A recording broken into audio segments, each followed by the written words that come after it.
Evening students, welcome to maths coaching in Bengali. আজকে আমরা class 11-এর part 2 class নিয়ে হাজির হয়েছি, সেট থিওরির চ্যাপ্টার। এর আগের দিন পার্ট 1 ক্লাসটা তোমরা যারা দেখেছো তারা জানো, সেখানে সেট থিওরির সেট কী জিনিস এবং সেট থিওরি আমরা কেন পড়ব এবং সেট সম্পর্কিত বিভিন্ন নোটেশন, সাথে সেটের উপস্থাপন পদ্ধতি অর্থাৎ সেট বিল্ডার মেথড এবং রস্টার মেথড তোমাদেরকে পড়ানো হয়েছিল। যারা পার্ট 1 ক্লাসটা দেখোনি তারা এই ভিডিওর ওপরে আই বাটনে ক্লিক করে সেই ভিডিওটা তোমরা দেখে নিতে পারো। আজকের পার্ট 2 ক্লাসটা মূলত আমরা সেটের বিভিন্ন সংজ্ঞা ও তার বৈশিষ্ট্য উদাহরণ সহযোগে শিখব এবং পুরো ক্লাসটাই আজকে আমরা চার্টের মাধ্যমে শিখব। তাই অবশ্যই আজকের ক্লাসটা খুব ইন্টারেস্টিং হতে চলেছে এবং আরও ইন্টারেস্টিং করার জন্য তোমরা ভিডিওটা শেষ পর্যন্ত দেখতে থাকো। তাহলে চলো ক্লাসটা আজকে শুরু করি। প্রথমেই আমি বলবো সেট হচ্ছে দুই প্রকার, একটা হচ্ছে সসীম সেট আর একটা হচ্ছে অসীম সেট। সসীম হচ্ছে, দেখো প্রত্যেকটা অঙ্কের টার্মের মধ্যে একটা জিনিস খেয়াল রাখবে, নামের মধ্যেই কিন্তু তার পরিচয়টা লুকিয়ে আছে। যেমন বোর্ডে দেখতে পাচ্ছ তোমরা, প্রথম যেটা আছে সসীম সেট। সসীম মানে হচ্ছে কি না, যার সীমা আছে, সীমাটা বর্তমান এবং নির্দিষ্ট, যেটার কথা বলা হয়। তো সসীম সেটের নির্দিষ্ট বা সীমা কার থাকতে পারে? সেটের মধ্যে কি আছে? সেটের মধ্যে পদ আছে। অতএব নির্দিষ্ট পদসংখ্যা বিশিষ্ট যে সমস্ত সেট তাদেরকেই বলা হবে সসীম সেট। ইংরেজিতে হচ্ছে ফাইনাইট সেট। এখানে আমি প্রত্যেকটার ইংরেজি টার্মগুলো এই কারণেই বলে দেবো, কারণ তোমরা যারা এরপরে WBJEE বা যে কোনো এন্ট্রান্স টেস্ট দিতে যাবে, তখন তোমাদেরকে বেশিরভাগ ক্ষেত্রে ইংলিশ মিডিয়ামের বই ফলো করতে হয়। যাতে করে ইংলিশ মিডিয়ামের বইগুলো পড়তে গিয়ে তোমাদের টার্মগুলো বুঝতে অসুবিধা না হয়, তাই আমি বাংলার সাথে সাথে ইংরেজি টার্মগুলো তোমাদের বলে দেবো।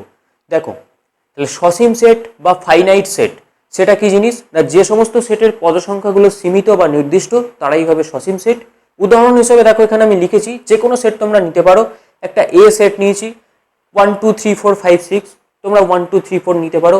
দেখো এখানে এই সেটটার মধ্যে 6টা মাত্র পদ আছে, অর্থাৎ পদসংখ্যা নির্দিষ্ট, তাই এই সেটটা ফাইনাইট। একইভাবে ইংরেজি ভাওয়েলের যে সমস্ত সেটগুলো নিয়ে তৈরি করলে আমরা জানি V = 5টা পদযুক্ত AEIOU, এই সেটটা তৈরি হয়, এরও পদসংখ্যা নির্দিষ্ট, তাই এটাও কিন্তু একটা সসীম সেট। এবার সসীম সেটের ক্ষেত্রে একটা জিনিস বলা যায় যে কোনো একটা সেটের পদসংখ্যা ধরে নাও x, যেমন এখানে আমি ধরে নিয়েছি এ সেটের পদসংখ্যা হচ্ছে x, তাহলে ওই পদসংখ্যাকে, ওই সেটের পদসংখ্যাকে n অফ a দ্বারা চিহ্নিত করা হয়, অর্থাৎ ছোট হাতের n ফার্স্ট ব্র্যাকেটের মধ্যে ক্যাপিটাল A। এর অর্থ হচ্ছে n অফ a মিনস, ইংরেজিতে বলা হয় number of elements in a, বাংলায় বলতে গেলে a এর পদসংখ্যা, তাকে চিহ্নিত করা হয় কিভাবে? n অফ a দিয়ে। n অফ a = এখানে হচ্ছে x। একইভাবে কোনো একটা সেটের পদসংখ্যাকে আমরা আরও একটা নামে অভিহিত করতে পারি, ইংরেজিতে ওটাকে বলা হয় কার্ডিনাল নাম্বার। অর্থাৎ যদি কোনো জায়গায় তোমাকে বলা থাকে cardinal number of A set, তার মানে বুঝতে হবে এ সেটের পদসংখ্যাকে বোঝাচ্ছে। ইকুয়ালস টু হয়ে যাবে n অফ a, অর্থাৎ number of elements in a, equal to এর পদসংখ্যা x। ঠিক আছে, এই হলো সসীম সংখ্যা, সসীম সেট। সসীম সেটের পরে আমরা চলে যাব অসীম সেট বা ইনফাইনাইট সেট। ইনফাইনাইট সেট বা অসীম সেটের নামের মধ্যেই দেখো বুঝতে পারছো, অসীম অর্থাৎ যার সীমা নেই, নির্দিষ্ট নেই। কি নির্দিষ্ট নেই? ঠিক একইভাবে এর পদসংখ্যার কোনো সীমা নেই, নির্দিষ্ট নেই, চলতেই থাকবে, অসংখ্য, সেই সমস্ত সেটকে বলা হবে অসীম সেট। অসীম সেটের উদাহরণ হিসেবে কি ধরা যেতে পারে? উদাহরণ হিসেবে তুমি যে কোনো সেট দেখো, বাস্তব সংখ্যার সেট, এর পদসংখ্যা নির্দিষ্ট নয়, এটা একটা অসীম সেট। স্বাভাবিক সংখ্যার সেট অসীম সেট, পূর্ণ সংখ্যার সেট অসীম সেট। আবার তুমি যদি এরকম ধরো যে কোনো একটা সেট 1 থেকে 2 এর মধ্যে সমস্ত বাস্তব সংখ্যাকে নিয়ে তৈরি হয়েছে, তাহলে সেটাও অসীম সেট। কারণ আমরা জানি 1 থেকে 2 এর মধ্যে কিন্তু অসংখ্য বাস্তব সংখ্যা থাকে, অসংখ্য মূলত থাকে, অসংখ্য অমূলত থাকে। অতএব এই ধরনের সেটগুলো সবই কিন্তু হবে অসীম সেট। এবার অসীম সেটের মধ্যে আবার দুটো ভাগ আছে, একটা হচ্ছে গণনযোগ্য সেট আর একটা হচ্ছে অগণনযোগ্য সেট। প্রথমে আমি বলবো গণনযোগ্য সেট কি। গণনযোগ্য সেটের ইংরেজি টার্ম হচ্ছে ডিনিউমারেবল সেট, স্পেলিংটা তোমরা বোর্ডে দেখতে পাচ্ছ। ডিনিউমারেবল সেট বা গণনযোগ্য সেট হচ্ছে যে সমস্ত অসীম সেটের ধরো পদগুলোকে আমরা একটি নির্দিষ্ট অনুক্রমের আকারে সাজাতে পারবো। অর্থাৎ কি? যেমন দেখো এখানে একটা উদাহরণ নিয়েছি, A set equal to 1, half, 1/3, dot dot dot করে 1/n, ডট ডট ডট চলতেই রইল, অসীম সেট। কিন্তু এর পদগুলো দেখো একটা নির্দিষ্ট অনুক্রমে সাজানো আছে। কি সেই অনুক্রমটা? পরের লাইনে লেখা আছে দেখো, সেকেন্ড ব্র্যাকেট 1/n, যেখানে স্মল n গুলো আসছে, small n belongs to capital N, অর্থাৎ স্বাভাবিক সংখ্যার সেট থেকে স্মল n গুলো নেওয়া হয়েছে। স্বাভাবিক সংখ্যার সেটে কারা আছে? 1 2 3 4 করে এইভাবে সংখ্যাগুলো আছে। তাহলে n ইকুয়াল টু 1 এর জন্য 1/n এর মান কত হবে 1/1, that means 1। n equal to 2 এর জন্য 1/n এর মান কত হবে 1/2, n ইকুয়াল টু 3 এর জন্য 1/3। এইভাবে n এর মান একটা একটা করে আমি যদি বসাতে থাকি একটা একটা করে পদ আমি এ সেটের পেয়ে যাব। অর্থাৎ এখানে দেখা যাচ্ছে যে একটা অনুক্রমের আকারে এ সেটকে আমরা সাজাতে পেরেছি, এ সেটের পদগুলোকে। বা এটাও বলা যেতে পারে এ সেটের পদগুলোকে আমরা একটা স্বাভাবিক সংখ্যার সঙ্গে সম্পর্ক যুক্ত করতে পেরেছি। এই যে স্বাভাবিক সংখ্যা n ইকুয়াল টু 1 এর জন্য প্রথম পদ, n ইকুয়াল টু 2 এর জন্য দ্বিতীয় পদ, অর্থাৎ একটা সম্পর্ক যুক্ত করতে পেরেছি কার সাথে, স্বাভাবিক সংখ্যার পদগুলোর সাথে। যদি এই রকম স্বাভাবিক সংখ্যার পদের সঙ্গে কোনো সেটের পদগুলোকে সম্পর্কযুক্ত করা যায় বা যদি কোনো নির্দিষ্ট অনুক্রম আকারে সাজানো যায়, তাহলে সেক্ষেত্রে সেই সেটটাকে বলা হবে গণনযোগ্য সেট বা ডিনিউমারেবল সেট। ঠিক আছে, এরপর আমি চলে আসবো অগণনযোগ্য সেট বা নন ডিনিউমারেবল সেট। এটা কি হবে, যে সমস্ত সেটের পদগুলোকে নির্দিষ্ট অনুক্রম আকারে সাজানো যাবে না তারাই হয়ে যাবে অগণনযোগ্য সেট সেট। যেমন একটা উদাহরণ দিলে বুঝতে পারবে। তোর একটা উদাহরণ নেওয়া হয়েছে যে 1 থেকে 2 এর মধ্যে সকল বাস্তব সংখ্যার সেট। সেটাকে আমরা কিভাবে লিখতে পারি, সেট বিল্ডার মেথড দিয়ে আমরা এইভাবে লিখতে পারি সেকেন্ড ব্র্যাকেট এক্স, সেই সমস্ত এক্স বা সেই সমস্ত এক্স যারা আর এর মধ্যে আছে এবং 1 less than x less than 2, অর্থাৎ সেই সমস্ত বাস্তব সংখ্যা যারা 1 আর 2 এর মধ্যে আছে। এইভাবে যদি প্রকাশ করি, এখন এই সেটটাকে আমরা কখনোই কিন্তু এই রকম অনুক্রম আকারে সাজাতে পারবো না। দেখো, যদি তোমরা মনে করো যে 1 এর পরের একটা বাস্তব সংখ্যা দিয়ে শুরু করব, 1 এর পরের বাস্তব সংখ্যা কি হবে, তোমরা হয়তো কেউ বলবে 1 এর পরের বাস্তব সংখ্যা তো স্যার হতে পারে 1.1 লাখটা শূন্য তারপরে 1। এটা যদি 1 এর পরের বাস্তব সংখ্যা তোমরা ধরো, আমি বলতে পারি 1 এর 1.2 লাখ শূন্য তারপরে আবার একটা 1। এই সংখ্যাটা তো তোমার সংখ্যার আগে আসছে, তাহলে 1 এর পরেই কোন বাস্তব সংখ্যা আছে এটা বলা কি সম্ভব? আদৌ সম্ভব নয়। তাই আমরা কোনোদিনই এই রকম অনুক্রম আকারে এই সেটটাকে সাজাতে পারবো না। তাহলে এই সেটটা হচ্ছে অবশ্যই একটা অসীম সেট তো বটেই, সাথে এটা হচ্ছে নন ডিনিউমারেবল বা অগণনযোগ্য সেট। এই হলো মূলত সসীম অসীম সেট, নন ডিনিউমারেবল অ্যান্ড ডিনিউমারেবল সেট। এবার আমি বলে দিই সসীম সেটের মধ্যে আবার দু ধরনের সেট পড়ে সাধারণত। একটা হচ্ছে শূন্য সেট, একটা হচ্ছে একপদী সেট। শূন্য সেটকে কি জিনিস, একপদী সেট কি জিনিস, আমি আসছি বিস্তারিত নিয়ে। দেখো, আমরা চলে এসেছি প্রথমেই শূন্য সেট। শূন্য সেটের ইংলিশ টার্ম হচ্ছে নাল সেট বা অনেক সময় ভয়েড সেটও বলা হয়। শূন্য সেট কি জিনিস না, যে সেটের মধ্যে কোনো পদ নেই, অর্থাৎ এই সেটটার মধ্যে একটাও পদ নেই। এমনটা ভাবার কোনো কারণ নেই যে শূন্য সেট মানে সেটের একটি পদ শূন্য, এটা কিন্তু ভুলেও ভাববে না। শূন্য সেট মানে হচ্ছে এই সেটের মধ্যে কোনো পদ নেই। এরকম কি সম্ভব? হ্যাঁ সম্ভব। দেখো একটা উদাহরণ দেখো, উদাহরণ বলছে a ইকুয়াল টু এক্স, সেই সমস্ত এক্স গুলো থাকবে এ সেটের মধ্যে যারা কিনা 1 আর 2 এর মাঝে আছে এবং এক্স একটা অখণ্ড সংখ্যা।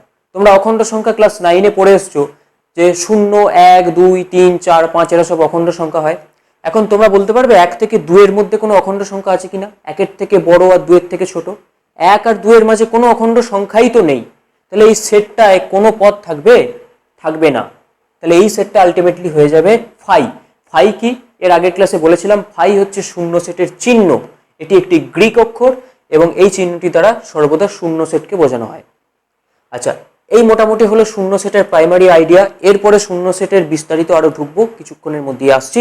এরপর আমরা যেটা চলে যাব একপদী সেট। এখানেও দেখো নামের মধ্যেই পরিচয়, একপদী সেট, অর্থাৎ এক মানে একটি, পদী মানে হচ্ছে পদ। একটা পদ বিশিষ্ট যে সেট তাকেই বলা হয় একপদী সেট। তার ইংলিশ টার্ম হচ্ছে সিঙ্গেলটন সেট। তোমরা দেখতে পাচ্ছ, স্পেলিংটা এখান থেকে তোমরা দেখে নেবে। একপদী সেট বলছে যে সেটের একটি মাত্র পদ আছে, বাস। কিরকম উদাহরণ হবে? উদাহরণ হবে যেমন ধরো ক্যাপিটাল A ইকুয়াল টু, আমি যদি নিই সেট 2, শুধুমাত্র একটাই পদ 2, এটা একটা একপদী সেট। আবার যদি এরকম একটা উদাহরণ নিই, সেট B সমান x² - 4x + 4 = 0, এই সমীকরণের বীজগুলি নিয়ে তৈরি সেট। বুঝতেই পারছো, x² - 4x + 4 = 0 একটা দ্বিঘাত সমীকরণ। এই দ্বিঘাত সমীকরণের দুটো বীজ থাকার কথা, তাই না? কিন্তু এর যদি বীজ নির্ণয় করা হয় তাহলে দেখা যাবে দুটো বীজই একই এবং সেটা হবে 2, 2,2 দুটো বীজ আসবে। কিন্তু সেটের মধ্যে আমরা 2,2 অর্থাৎ একই পদ দুবার নিতে পারি না। এটা আমরা আগের ক্লাসেই বলে দিয়েছিলাম, সেটের মধ্যে সবসময় পরস্পর পৃথক পদ থাকবে। তাই 2,2 দুটো একই 2কে আমরা না নিয়ে শুধুমাত্র একটি 2কে নেব, অর্থাৎ সেটটা হয়ে যাবে সিঙ্গেলটন সেট বা একপদী সেট 2। ওকে, এই হলো শূন্য সেট আর এই হলো একপদী সেট। এরপর আমরা যেটা সবথেকে ভাইটাল সেটের একটা গুরুত্বপূর্ণ জায়গায় চলে যাব, সেটা হচ্ছে উপসেট, যথার্থ উপসেট, অধিসেট। এগুলো কি জিনিস, এদের কি ধর্ম, এদের কি বৈশিষ্ট্য, পুরোটাই চার্টের মাধ্যমে জানবো। চলো দেখো, উপসেটের ইংলিশ টার্ম হচ্ছে সাবসেট। সেটা কখন হয়? কোনো একটা সেট ধরো এ আর একটা সেট বি এর উপসেট বলা হবে যদি এ সেটের সমস্ত পদগুলো বি সেটের মধ্যে থাকে। এ সেটের সমস্ত পদ যদি আর একটা সেট বি এর মধ্যে থাকে তাহলে বলা হবে এটা বি সেটের উপসেট। আর এই যে চিহ্নটা এখানে ব্যবহার করা হয়েছে এটা হচ্ছে উপসেটের চিহ্ন। ঠিক আছে, তাহলে এ উপসেট বি হতে গেলে এর সমস্ত পদকে বি এর মধ্যে থাকতে হবে। এখন অঙ্কের ক্ষেত্রে যদি আমাকে কোনো একটা সেট দিয়ে প্রমাণ করতে বলে যে দেখাও তো এ সেটটা বি সেটের উপসেট, যদি প্রমাণ করতে হয় তাহলে দেখাতে কি হবে, সবসময় এ সেট থেকে একটা যে কোনো পদ তুলে নিতে হবে এক্স, তার মানে এক্স বিলংস টু এ হবে। চিহ্নগুলো আগের দিন আমরা আগের ক্লাসে আলোচনা করেছি, কোনটা বিলংস টু, কোনটা ইমপ্লাইজ দ্যাট। তো x belongs to A implies that x belongs to B হতে হবে। অর্থাৎ এক্স একটা পদ যদি এ থেকে আমরা তুলে নিই সেই পদটা দেখাতে হবে বি এর মধ্যেও আছে। যদি দেখাতে পারি এবং সমস্ত এক্স বিলংস টু এর জন্য, অর্থাৎ এ সমস্ত পদ, এক্স যে কোনো পদ বলছি তার মানেই হচ্ছে এর যে কোনো পদ অর্থাৎ সমস্ত পদের জন্যই x belongs to A implies that x belongs to B হতে হবে। For all x belongs to A, এই চিহ্নটা ফর অল বলা হয়েছিল। যদি এটা দেখানো যায় তবে আমরা বলতে পারি এ সাবসেট বি। আবার বিপরীত প্রকারে যদি কোনো সময় দেখাতে হয় বি সাবসেটে, তাহলে দেখাতে হবে বি সেট থেকে আমরা একটা পদ তুলে নেব, ধরে নেব ওয়াই বিলংস টু বি, দিয়ে আমাকে দেখাতে হবে সেই ওয়াইটা এ এর মধ্যে আছে, তাহলে বিটাও এর সাবসেট হয়ে যাবে। ঠিক আছে, সাবসেট দেখানোর নিয়ম হচ্ছে এইটা। ছবিতে আমরা একটু দেখে নিই। ধরো এখানে যেমন এ সাবসেট বি হয়েছে, তার অর্থ কি, বিটা হচ্ছে একটা সেট, তার মধ্যে এটা ঢুকে আছে, মানে এ সমস্ত পদ যেহেতু বি এর মধ্যে আছে তাহলে এ সেটটা পুরোপুরি হয় বি এর মধ্যে ঢুকে আছে। তাহলে এমনটা হতে পারে এ আর বি একই সেট, এটা যা বিটাও তাই, একইভাবে এই ওপর দিয়ে চলে গেছে, মানে এর সমস্ত পদ আর বি এর সমস্ত পদ একই হতে পারে, দুটো কেসই। সেই সমস্ত ক্ষেত্রে এ সাবসেট বি বলবো। উদাহরণ কি, এ সেট একটা নিয়ে নিয়েছি 1 2 3, বি সেট 1 2 3 7, সি সেট 1 2 3 4 5 6। এখন দেখো এ সেটের সবকটা পদ অর্থাৎ 1 2 3 সবকটাই কিন্তু সি সেটের মধ্যে বর্তমান, তাহলে আমি সাবসেট বা উপসেটের সংজ্ঞা অনুযায়ী বলতে পারবো এ সাবসেট সি। কিন্তু দেখো বি সেটে একটা পদ রয়েছে 7, যে পদটা কিন্তু সি সেটে নেই, অতএব বি সেটটা কিন্তু এইরকম সাবসেট লিখে কেটে দেওয়ার অর্থ হচ্ছে not subset, does not subset, এটা সাবসেট নয় বোঝাচ্ছে। অর্থাৎ বি সেটটা কিন্তু সি সেটের উপসেট নয়, যেখানে এ সেটটা সি সেটের উপসেট। এই হলো উপসেটের প্রাইমারি ধারণা। এরপর চলে আসবো যথার্থ উপসেট। যথার্থ উপসেট কি জিনিস? উপসেটের চিহ্নকে তোমরা অনেকটা less than or equal to চিহ্নের সঙ্গে কম্পেয়ার করতে পারো। ঠিক এরকম লেস দ্যান অর ইকুয়াল চিহ্নটা মনে করতে পারো উপসেটের এই চিহ্নটার সঙ্গে, তাহলে লেস দ্যান চিহ্নটা চলে আসবে যথার্থ উপসেটের চিহ্নের সঙ্গে। আগে চলে আসি যথার্থ উপসেটটা কি। যথার্থ উপসেটের ইংরাজি হচ্ছে প্রপার সাবসেট, আর অধিসেটের ইংরাজি হচ্ছে সুপার সেট। তাহলে প্রপার সাবসেট বা যথার্থ উপসেট মানে হচ্ছে, ধরো কোনো একটা সেট আছে এ আর কোনো একটা সেট আছে বি। এখন এ সেটটা বি সেটের যথার্থ উপসেট তখনই বলা হবে যদি এ সেটের সমস্ত পদই বি এর মধ্যে থাকে এবং এ সেটের পদ ছাড়াও বি এর মধ্যে যেন অন্ততপক্ষে একটা পদ থাকে, তবেই এ সেটটাকে বলা হবে বি সেটের যথার্থ উপসেট। মানে কিরকম, ছবিটা দেখো। উপসেটের ক্ষেত্রে কি হচ্ছিল না, এ সেটটা হয় সম্পূর্ণরূপে বি সেটের মধ্যে ঢুকে থাকবে, মানে এ সেটের যে পদগুলো আছে সেগুলো তো রইলই, সাথে আলাদাভাবে বি সেটে আরো কিছু পদ থাকলেও থাকতে পারে, সেক্ষেত্রে উপসেট বলবো। আবার এ সেটটা সম্পূর্ণরূপে বি সেটের সঙ্গে সমানও হয়ে যেতে পারে, সেক্ষেত্রে উপসেট হয়ে যাবে। কিন্তু যথার্থ উপসেট বলার অর্থ হচ্ছে এ সেটটা বি সেটের সঙ্গে কখনোই সমান হবে না, অর্থাৎ সম্পূর্ণরূপে বি সেটের মধ্যে ঢুকে থাকবে, ঠিক এইটার মতো। এবং এ সেটের বাইরেও বি সেটের কিছু পদ থাকবেই, অ্যাটলিস্ট একটা পদ থাকবেই যেটা এ সেটে নেই অথচ বি সেটে আছে। আরো ভালোভাবে যদি উদাহরণ দিই দেখো, তাহলে এটা হচ্ছে এ ইকুয়াল টু, ধরো আমি একটা সেট নিয়েছি এ কমা বি, বি ইকুয়াল টু একটা সেট নিয়েছি এ বি সি ডি। তাহলে দেখো এখানে যদি ছবিটা আঁকি, এই ভেতরে যদি ছোট বৃত্তটা দিয়ে এ সেটকে বোঝাই, তাহলে এ সেটের পদ হচ্ছে এ আর বি, কিন্তু এ আর বি সম্পূর্ণরূপে বি সেটে আছে, তাই এ সেটটা সম্পূর্ণ বি এর মধ্যে ঢুকে আছে। এ সেটের পদ ছাড়াও বি এর মধ্যে আরো দুটো এক্সট্রা পদ হচ্ছে সি আর ডি, যেটা এ সেটের বাইরে আছে। অতএব এ সেটটা যেহেতু সম্পূর্ণ বি এর মধ্যে ঢুকে আছে এবং এ সেটটা বি এর সঙ্গে সমান নয়, তাই বলবো এ সেটটা হচ্ছে বি সেটের যথার্থ উপসেট বা প্রপার সাবসেট, এবং তার চিহ্ন হচ্ছে শুধু এইটা, নিচের দাঁড়িটা কিন্তু নয়। এইভাবে লিখবো এ প্রপার সাবসেট বি বা এ যথার্থ উপসেট বি। তার মানে হচ্ছে এ সেটটা সম্পূর্ণরূপে বি এর মধ্যে ঢুকে আছে এবং এ সেটের এমন এক বি সেটে এমন একটা পদ আছে অন্তত পক্ষে যেটা এ সেটে নেই, অর্থাৎ ঠিক এরকম বা এরকম। এবার আমি কেন বললাম যে লেস অর ইকুয়াল টু চিহ্নের সঙ্গে তোমরা সাবসেট চিহ্নকে দেখাতে পারো, এটার কারণ হচ্ছে তোমাদের অনেক সময় প্রপার সাবসেট আর সাবসেটের মধ্যে গুলিয়ে যায়। সেটা যাতে না হয়, দেখো লেস দ্যান অর ইকুয়াল মানে কি আমরা বুঝি, ছোটও হতে পারে সমানও হতে পারে। সাবসেট হচ্ছে ঠিক তাই, সেটটার মধ্যে পুরোপুরি ঢুকে যেতে পারে অর্থাৎ ছোট হতে পারে অথবা সেটটার সঙ্গে সমান হতে পারে। লেস দ্যান চিহ্নের সঙ্গে তুলনা এই কারণেই করছি, লেস দ্যান মানে হচ্ছে সবসময় ছোট, অর্থাৎ যথার্থ উপসেট যখন হচ্ছে তখন সেটটা সম্পূর্ণরূপে বড় সেটের মধ্যে ঢুকে যাচ্ছে এবং সেটা ছাড়াও বড় সেটে অন্য অনেক পদ থাকতে পারে। তাই ছোট সেটটা সবসময়ই দেখা যাচ্ছে বড় সেটের থেকে ছোট হয়ে যাচ্ছে, তাই এটাকে আমরা লেস দ্যান দিয়ে চিহ্নিত করব। এবং দেখো ঠিক মিলটা দেখো, এখানেও এর দাড়ি দিয়ে ইকুয়াল হিসাবে বোঝানো হয়, এরও এই দাড়িটা দেওয়া হয় সমান হিসাবেই বোঝানোর জন্যে। লেস দ্যানের কিন্তু নিচে দাড়িটা নেই, আর এখানে তোমার যথার্থ উপসেটের চিহ্নতেও কিন্তু নিচে দাড়িটা নেই। সেই জন্য আমি বললাম মনে রাখার সুবিধার্থে তোমরা এটা কিন্তু ধরতে পারো, এটা কিন্তু কোনো গাণিতিক যুক্তি নয়, এটা তোমাদের মনে রাখার সুবিধার্থে আমি নিয়মটা বলে দিলাম। এই হয়ে গেল মোটামুটি আমাদের উপসেট আর যথার্থ উপসেট। এখন এই জিনিসগুলো তোমরা স্ক্রিনেতে স্ক্রিনশট নিয়ে রাখতে পারো, তার ফলে যখন এই জিনিসগুলো পড়বে স্ক্রিনশটটা একবার দেখলে কিন্তু পুরো ব্যাপারটা ক্লিয়ার হয়ে যাবে, যেহেতু এগুলো চার্টের মাধ্যমে আমি বোঝাচ্ছি, চার্ট এবং ছবির মাধ্যমে। আচ্ছা, এরপর আমরা চলে যাব উপসেটের আরেকটু ডিটেলসে, আরও কোন কোন সেটের উপসেট কীরকম হয় চলো দেখে নিই। এরপর দেখো সাবসেট সংক্রান্ত শূন্য সেটের কিছু বিশেষ দ্রষ্টব্য বিষয় নিয়ে আমি হাজির হয়েছি।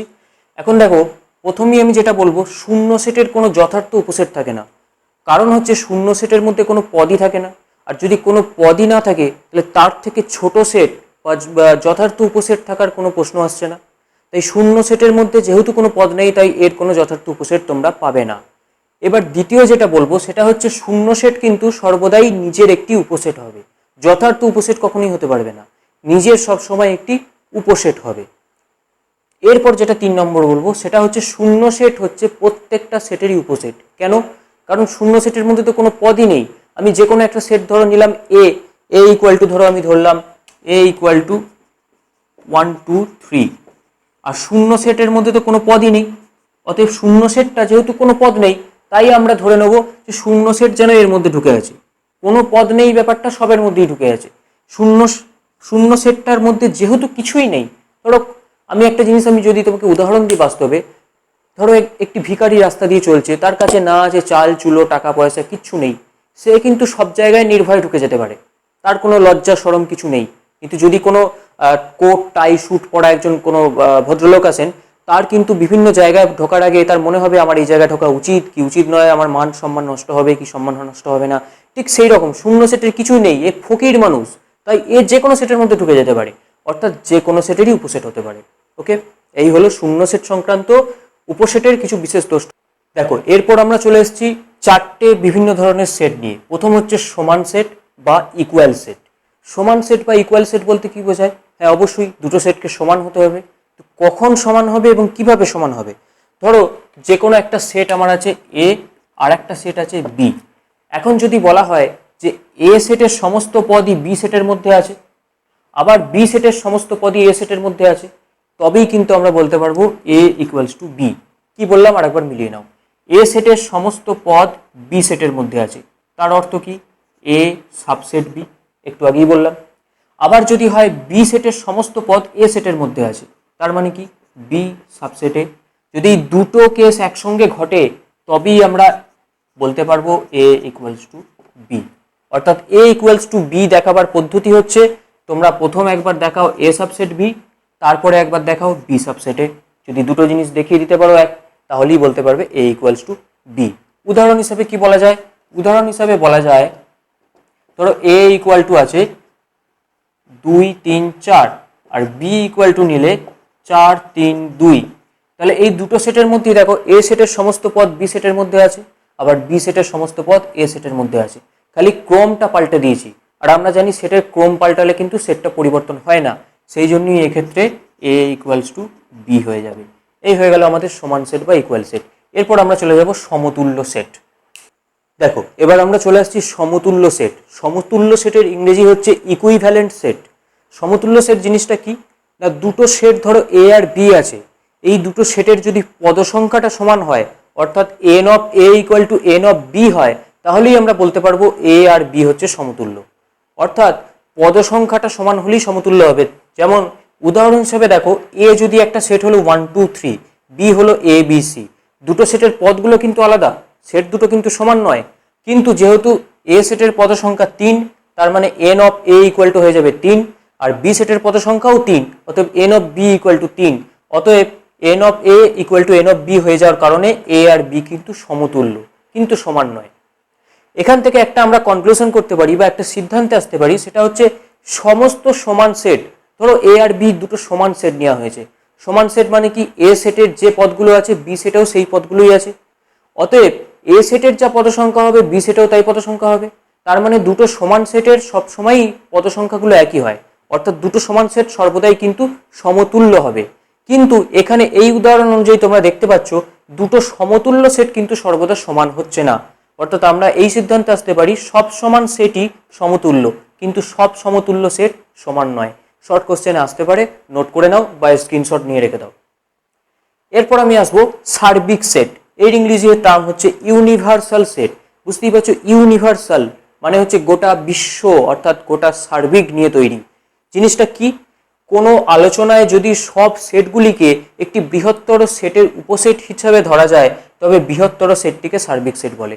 উদাহরণ হিসেবে ধরো, আমাদের এই সৌরজগতে অনেক গ্রহ উপগ্রহ আছে।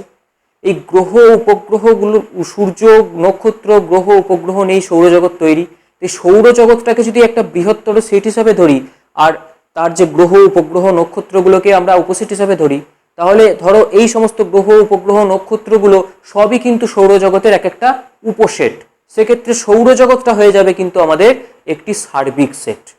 ঠিক আছে, সেরকম কোনো আলোচনায় দেখবে এরকম আসবে যে সমস্ত সেটগুলো একটা বৃহত্তম কোনো সেটের উপসেট, সেক্ষেত্রে বৃহত্তর সেটটা হয়ে যাবে সার্বিক সেট। যেমন ধরো আর একটা বাস্তব সংখ্যার সেট, আমরা বাস্তব সংখ্যার যে কোনো উপসেটই নিই না কেন, সেই সমস্ত উপসেটগুলোর ক্ষেত্রে সার্বিক সেট সর্বদাই হবে বাস্তব সংখ্যার সেট। যেমন আমি যদি নিই স্বাভাবিক সংখ্যার সেট, আমি যদি নিই মূলদ সংখ্যার সেট, অমূলদ সংখ্যার সেট, তাহলে মূলদ, অমূলদ, স্বাভাবিক সংখ্যার সেট, পূর্ণ সংখ্যার সেট, এরা সবাই কিন্তু বাস্তব সংখ্যার উপসেট। তাই বাস্তব সংখ্যা কিন্তু এদের সবার ক্ষেত্রে সার্বিক সেট হিসাবে গণ্য করা হবে। ঠিক আছে, এরপর আমরা চলে যাব সূচক সেট বা পাওয়ার সেট। দেখো সূচক সেট কি জিনিস, কোনো একটা সেট তুমি ধরো এ ধরে নিয়েছো 1 2 3, সেট 1 2 3, তাহলে এ সেটের অনেক কটা উপসেট আমরা তৈরি করতে পারবো। কিভাবে তৈরি করব, প্রথম এ সেটের উপসেটই হবে ফাই। আমি একটু আগেই বললাম ফাই বা শূন্য সেট হচ্ছে সব সেটের উপসেট, তাহলে এক্ষেত্রে এ সেটেরও উপসেট হবে ফাই। তারপরে যে সেটটা আসবে সেটা হচ্ছে এক পদী সেট 1, এক পদী সেট 2, এক পদী সেট 3, এগুলো সব কিন্তু এ সেটের এক একটা উপসেট হবে। এইভাবে আমরা উপসেট তৈরি করতে পারি। তারপরে কিন্তু দ্বিপদী সেট হবে 1, 2, 2, 3, 1, 3, এবং শেষকালে হবে এ নিজেই, অর্থাৎ 1 2 3, এই সেটটাও এ সেটের উপসেট। তাহলে এ সেটের এখানে মোট আমরা 8টা উপসেট পেলাম। এই 8টা উপসেটকে নিয়ে যদি আবার একটা সেট বানানো হয়, যেমন ধরো এখানে একটা সেট বানিয়েছি সেকেন্ড ব্র্যাকেটের মধ্যে ফাই, তার মধ্যে সেট 1, সেট 2, সেট 3, এইভাবে সেট 1 2, সেট 2 3, সেট 1 3 দিয়ে শেষ পর্যন্ত সেট 1 2 3, সবকটা উপসেটকে নিয়ে আবার একটা বড় সেকেন্ড ব্র্যাকেটের মধ্যে সেট বানিয়েছি। এই যে সবকটা উপসেটকে নিয়ে যে সেট বানালাম, সেই সেটটাকেই বলা হবে পাওয়ার সেট বা তোমার সূচক সেট। কার না, এর সূচক সেট। তাকে লেখা হয় কিভাবে, ক্যাপিটাল পি ফার্স্ট ব্র্যাকেট এ এর মধ্যে।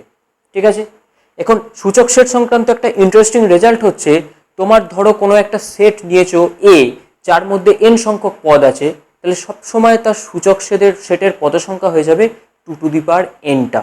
কারণ হচ্ছে যে কোনো সেট এর সর্বোচ্চ মানে ফাইকে নিয়ে সর্বোচ্চ উপসেটের সংখ্যা হয় 2 টু দি পাওয়ার এনটা।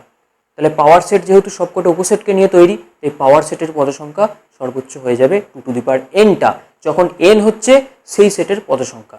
ঠিক আছে, এরপর আমরা সূচক সেট সংক্রান্ত একটা বিশেষ দ্রষ্টব্য দেখে নেব, তারপরে কয়েকটা রেজাল্ট পড়ব, তাহলেই আমাদের আজকের ক্লাসটা কমপ্লিট হয়ে যাবে। চলো দেখে নিই। দেখো প্রথমেই আমি বলবো শুধু ফাই মানে আমরা জানি শূন্য সেট, এর মধ্যে কোনো পদ নেই। আর set phi, second bracket phi মানে হচ্ছে ফাই সেটটাকে নিয়ে আবার একটা সেট তৈরি করা হয়েছে। এটা কিন্তু শূন্য নয়, এটা কিন্তু শূন্য সেট নয়, এটা শূন্য সেট কিন্তু এটা শূন্য সেট নয়। অর্থাৎ ফাই একটি শূন্য সেট হলেও সেট ফাই কিন্তু একটা একপদী সেট, এটা মাথায় রাখতে হবে। কারণ এই সেটটার মধ্যে একটা পদ রয়েছে, কোন পদটা রয়েছে? ফাই সেটটা রয়েছে। তাই সেট অফ ফাই কখনো শূন্য সেট নয়, সেটা কিন্তু একটা এক পদযুক্ত সেট। তাহলে দেখো ফাই সেটের সূচক সেট কি হতে পারে? পি অফ ফাই মানে হবে সেট ফাই, কারণ ফাই সেটের একটাই মাত্র উপসেট আমরা জানি ফাই, ফাই ছাড়া ফাই সেটের আর কোনো উপসেট নেই। তাহলে ফাই সেটের উপসেট যদি একটাই হয় ফাই, তাহলে পি অফ ফাই মানে ফাই সেটের সূচক সেট, সেটা হবে সেট ফাই। এবং সেট ফাই হচ্ছে একটা একপদী সেট, এটা কিন্তু শূন্য সেট নয়। অতএব এই জায়গাগুলো খুব ভালো করে বুঝতে হবে, নাহলে কিন্তু এখান থেকে শর্ট কোশ্চেন এলে, এমসিকিউ কোশ্চেন এলে তোমরা সেখানে অ্যান্সারটা ঠিকঠাক দিতে পারবে না। তাই কোনো রকম বুঝতে অসুবিধা হলে নিচের কমেন্ট বক্সে কমেন্ট করো, এবং দুটো একটা হোয়াটসঅ্যাপ গ্রুপ, একটা টেলিগ্রাম চ্যানেল, একটা ফেসবুক গ্রুপের লিঙ্ক দেওয়া আছে, তোমরা সেখানে গিয়ে চটপট জয়েন করে তোমরা তোমাদের সমস্যা জানাতে পারো। চলো এরপর আমরা কয়েকটা রেজাল্ট বা কয়েকটা ফলাফল সম্বন্ধে আমরা জেনে নেবো, দিয়ে আজকে আমাদের ক্লাসটা কমপ্লিট করব। দেখো প্রথমেই আমরা যেটা বলবো সেটা হচ্ছে প্রত্যেকটা সেটই কিন্তু সে তার নিজের সাবসেট হয়, নিজের উপসেট হয়। অর্থাৎ কোনো একটা সেট এ সবসময় সে তার নিজের সঙ্গে উপসেট হবে। 2 নম্বর হচ্ছে ধরো এ আর বি, এ বি সি তিনটে যে কোনো সেট আছে, এবং এই তিনটে সেটের মধ্যে এ সেটটা বি সেটের উপসেট, অর্থাৎ এ সাবসেট বি এবং বি সাবসেট সি যদি হয়, তাহলে সব সময় জানতে হবে এটা কিন্তু সি এর সাবসেট, এ সাবসেট সি হয়। ঠিক আছে। আর একটা রেজাল্ট যেটা বলবো সেটা এর আগেও একটু আমি বলে দিয়েছি, তাও আবার বলবো, এ সাবসেট বি এবং বি সাবসেট এ যদি দুটো একসাথে ঘটে, তাহলে সর্বদা এ ইকুয়াল টু বি হয়। এটা কিভাবে দেখানো যায়? দেখানোর নিয়ম হচ্ছে যদি এক্স ইকুয়াল টু এ আর এক্স ইকুয়াল টু এটা যদি ইমপ্লাইজ, যেহেতু এ সাবসেট বি, তাহলে এক্স ইকুয়াল টু এ কি ইমপ্লাই করবে? এক্স বিলং, দেখো যেহেতু এ সাবসেট বি, তাই x belongs to A imply করবে এক্স বিলংস টু বি। তার মানেই হচ্ছে উপসেটের সংজ্ঞা অনুযায়ী এ উপসেট বি বা এ সাবসেট বি। আবার ধরো যেহেতু বি সাবসেট এ বলা আছে, তার মানে আমি যদি বি থেকে একটা যে কোনো পদ তুলে নিই ওয়াই, তাহলে ওয়াই বিলংস টু বি হলে সেটা ইমপ্লাই করবে ওয়াই বিলংস টু এ। তার মানে হয়ে যাবে উপসেটের সংজ্ঞা অনুযায়ী বি উপসেট এ। তাহলে দেখো এ সাবসেট বি আর বি সাবসেট এ এই দুটো একসঙ্গে ঘটছে, অতএব সংজ্ঞা অনুযায়ী হয়ে যাবে এ ইকুয়ালস টু বি। ঠিক আছে, আজকের মতো ক্লাস এখানেই শেষ হলো। এর পরের ক্লাস খুব তাড়াতাড়ি আসবে। তোমরা যারা চ্যানেলে নতুন এই ভিডিওটা দেখছো, তারা এই ধরনের ক্লাস পেতে হলে এই ভিডিওর নিচে থাকা সাবস্ক্রাইব বাটনে অবশ্যই প্রেস করো, এবং পাশে বেল আইকনটিতে গিয়ে অবশ্যই অল নোটিফিকেশনে ক্লিক করো, যাতে এরকম ক্লাস যখনই আমরা আপলোড করব তখনই তোমাদের কাছে নোটিফিকেশন পৌঁছে যাবে। আর এছাড়াও আমাদের এই চ্যানেলে জয়েন্ট এন্ট্রান্স, AIEEEর মতো বিভিন্ন এন্ট্রান্স টেস্টের জন্য খুব তাড়াতাড়ি প্রিপারেশন শুরু হবে। তাই তোমরা অবশ্যই সাবস্ক্রাইব করে রাখো এবং স্টে টিউনড। Thank you.